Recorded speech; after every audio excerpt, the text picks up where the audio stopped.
বন্ধুরা, বগুড়ার শ্মশান মেলা অনেকই বিখ্যাত, আর সেই শ্মশান মেলার প্রস্তুতি পর্ব একদম শুরু হয়ে গেছে। দেখতেই পাচ্ছ শ্মশান মেলার প্রতিমার যে ফ্রেমগুলো সেগুলো তৈরি হচ্ছে বিচুলি ও বাঁশের ফ্রেম দিয়ে। তাই সেইখানেই যে মিস্ত্রিরা কাজ করছে, অর্থাৎ যে প্রতিমা বানাচ্ছে, তাদের কাছ থেকে আমি জানতে চলে গেছিলাম বগুড়া শ্মশানে যে এই কাজ কতদূর এগিয়েছে আর কবে থেকে শুরু হয়েছে এই কাজ, তারা কতক্ষণ করছে আর কতই বা প্রস্তুতি বাকি আছে। তো সম্পূর্ণ ভিডিওটা দেখতে থাকো, তাহলে বুঝতে পারবে কতদূর এগোলো এই কাজ। এই প্রতিমার তৈরির কাজ কবে থেকে শুরু হয়েছে? সপ্তাহখানেক আগে। তারপরে অনেক অনুষ্ঠান হবে, 1 মাস ধরেই অনুষ্ঠান চলে। এই মেলা দেখতে হলে তোমাকে পৌঁছাতে বগুড়া স্টেশন। বগুড়া স্টেশন থেকে পাশেই একদম একটু হাঁটা পথেই তুমি পৌঁছে যাবে এই মেলার প্রাঙ্গণে।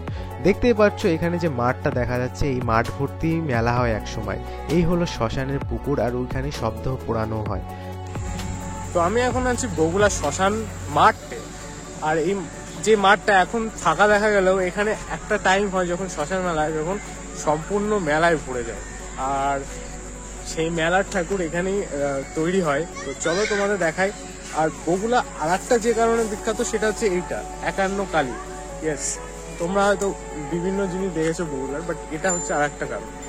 বন্ধুরা, তোমরা দেখতেই পাচ্ছ এই প্রতিটা অংশে এক একটা সেপারেট সেপারেট প্রতিমা থাকবে, বুঝতে পারছো কত বড় মেলা হয়। তো আমি হাঁটতে হাঁটতে পৌঁছে যাই সেই অংশে যেখানে আর কি প্রতিমাগুলো সাজানো হয়। দেখি বেশ কিছু খুদেরা এখানে খেলছিল, এতে দেখে আমার ছোটবেলার কথা মনে পড়ে গেল। যাই হোক, আমি একটু এগিয়ে গিয়ে তোমাদের দেখাচ্ছি এখানে কিভাবে কোন অংশে কি হয়। এই যে দেখতে পাচ্ছ এই যে অংশগুলো, এই সাইড দিয়ে এখান দিয়ে আলাদা আলাদা অংশে আলাদা আলাদা ঠাকুরের প্রতিমার অংশ থাকে, যে 51 খণ্ড পড়েছিল। আর এখানেই সেই দক্ষযজ্ঞ, যেখানে আর কি মহাদেব তাণ্ডব করেছিলেন, তারই একটা অংশ। এখানেই মেন পুজোটা তৈরি হয় এখানে, আর সমস্ত কিছু এইখানে তৈরি হচ্ছে, দেখতেই পাচ্ছ তোমরা। সাধারণত এখানে এই এত হিউজ পরিমাণে প্রতিমা তৈরি হয়, তাই সম্পূর্ণ প্রতিমা তৈরি এখানেই তৈরি হয়। দেখতে পাচ্ছ বাঁশের ফ্রেম দিয়ে এক এক করে সমস্ত প্রতিমা তৈরি করছেন এখানে কারিগররা। আর ওখানে অর্ধেকের বেশি বিচুলি দিয়ে ফ্রেম তৈরির কাজ অনেকটাই কমপ্লিট হয়ে গেছে, যদিও এখানে কিছু কাজ বাকি আছে এখনো। তারপর মাটির কাজ হবে, আরও অনেক রঙের কাজ তো বাকি আছে, সবেই কাজ শুরু হলো। তো এখানে একজনের কাছ থেকে আমি শুনে নিলাম প্রতিমার তৈরির কাজ কবে থেকে শুরু হয়েছে। সপ্তাহখানেক আগে। সপ্তাহখানেক। আর এই মেলার যে বিশেষত্ব, প্রায় 1 মাস থাকে পুজোটা।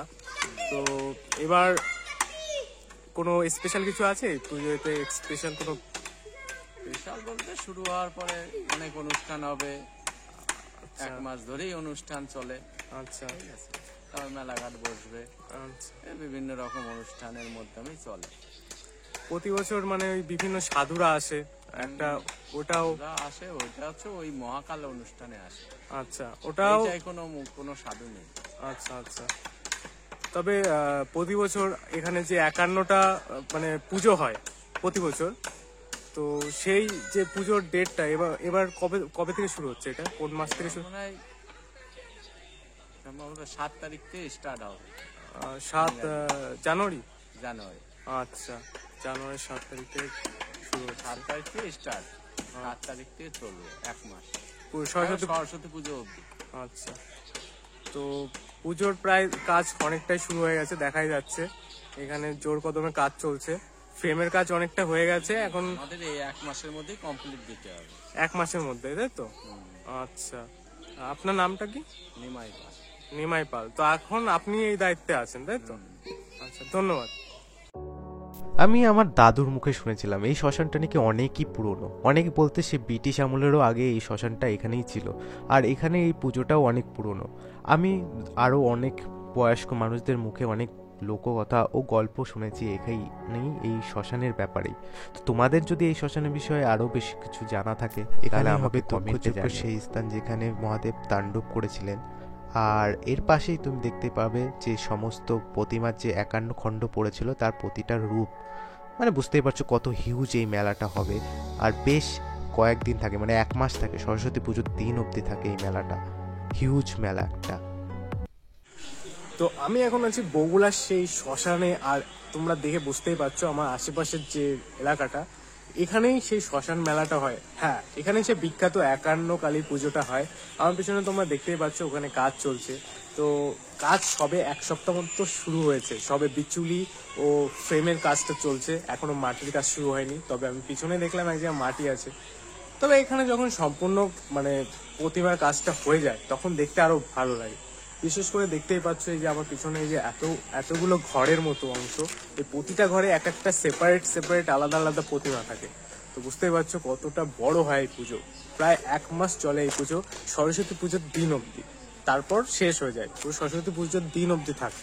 আমি বুঝতে পারছি পৌষ কালী পুজো কত বড়। ওগুলা এই জন্যও বিখ্যাত, 51 কালী পুজোর জন্য।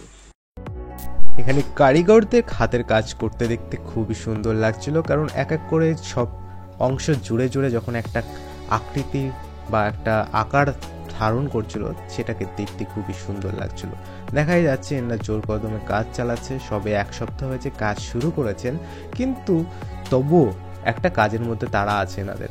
সবাই এক এক করে, কেউ তো বাঁশ পিটোচ্ছে, কেউ পেরেক মারছে, কেউ হাতুড়ি ঠুকছে, তো কেউ বিচুলির কাজ করছে। একে একে সবাই আস্তে আস্তে প্রতিমাগুলো তৈরি করছেন ও প্রতিমার আকার দিচ্ছেন। যাই হোক, এখানে আমি বেশ কিছুক্ষণ ছিলাম, এনাদের সাথে কথা বললাম আর অনেক কিছু জানতে পারলাম। এর থেকেও বেশি অবাক লাগলো আমার এখানকার বাচ্চাদের দেখে, যারা মোবাইল ও ইন্টারনেটের জামানায় এখনও খেলাধুলা করছে। বেশ ভালো লাগলো এদের দেখে।